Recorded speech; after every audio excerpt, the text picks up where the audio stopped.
Hey guys, in this video we're going to be checking out the top 5 best blenders that are available on the market for their true quality. I put this list together based on my personal experience and hours of research. I've ranked them by popularity, quality, price, durability, user reviews, and more.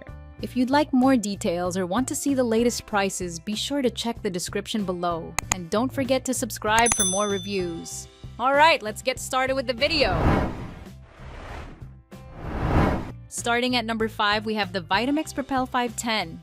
The best blender we've tested is the Vitamix Propel 510. This sturdy blender performs just as well as some more expensive options from Vitamix and other brands and is a great choice for multi-purpose use. It comes with a 48-ounce jar and has simple controls, including a pulse switch, a wide range of manual blending speeds, and a few automatic blending programs. It's a fantastic option for blending smaller portions like single-serve smoothies and recipes like nut butter or hummus.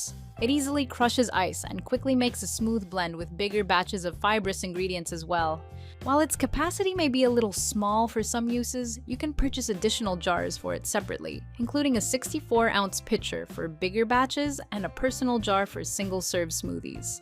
However, it's a fairly loud blender. While it's not as ear-splitting as the loudest blenders, if you use your blender often or just want to limit noise as much as possible, it's not ideal.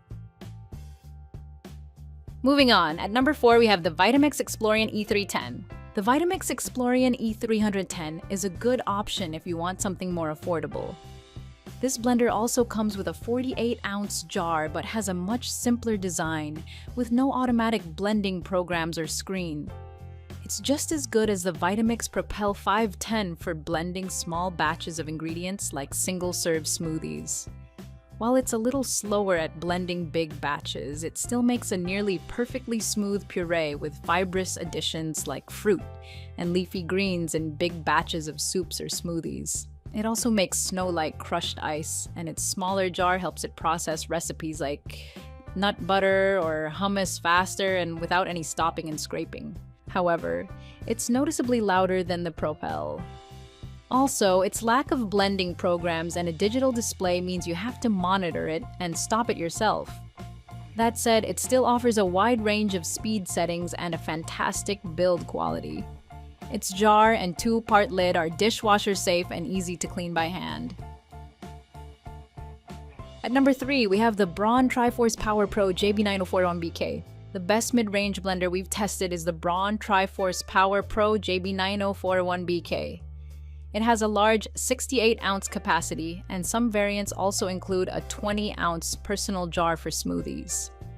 This model gives you plenty of control over your blend, with 10 manual speed settings and 7 automatic blending programs, along with further customization with texture settings. The soup program heats ingredients as they blend, so you don't have to transfer the contents back into a pot. Because of its large capacity, this blender outperforms the pricier Vitamix Propel 510 and Vitamix Explorian E310 when it comes to blending big batches of smoothies. It takes a little more work to make nut butter, but the end result is very smooth. The major downside, however, is that it's quite loud when compared with our top pick. For a less noisy pick, opt for the KitchenAid K150 instead, which produces smooth blends but takes longer to do so and requires more user intervention. At number 2, we have the Chefman Obliterator. The best budget blender we've tested is the Chefman Obliterator. It has a streamlined design and comes with a 48-ounce jar, which is a bit small for a full-size blender, and a travel jar. This model also does a fantastic job blending fibrous ingredients in large and small batches. It also features an auto blend mode, which is rare for a blender in this price range and allows for more hands-off operation. On the downside, it's quite loud and struggles to process nut butter, requiring frequent stops to scrape the jar. Luckily, it's easy to clean with a dedicated clean program and dishwasher-safe components. If you prefer a larger capacity option for making big batches of soups or smoothies, check out the Calphalon Active Sense. It comes with a 64-ounce main jar as well as a personal jar for taking blended drinks on the go. Processing big batches of fibrous ingredients like broccoli, kale, and lentils is easier with this model than with the Chefman, and the results are exceptionally smooth. Unfortunately, it isn't as well built as the top picks here. It has wiggly buttons on the motor base and can move around on your counter when processing tougher ingredients.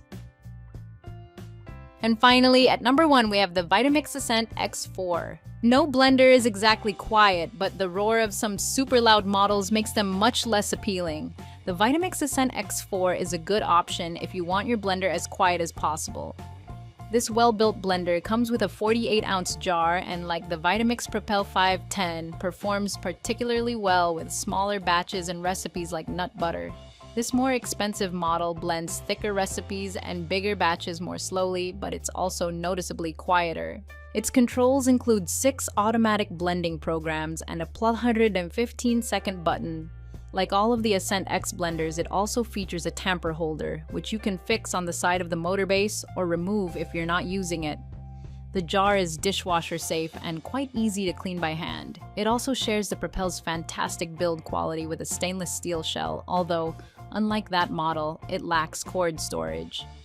You can buy a few additional jars for the X4, including a 64-ounce jar if you want more capacity, but it's worth noting that Vitamix doesn't sell a personal jar for its Ascent X blenders right now. Also, while it's very quiet for a blender, the quietest blender we've tested is the pricier Vitamix Ascent X5. This blender offers a few more features over the X4, like a greater number of blending programs, but it performs essentially identically. It's also the most expensive Vitamix by far, and for most people, the extra cost won't be worth the small difference in noise level. However, if you're prepared to shell out nearly $1,000 for a blender, it's quieter and performs very well with just about any recipe. Thanks for watching. That's all for now. I hope to see you in the next video. Until next time.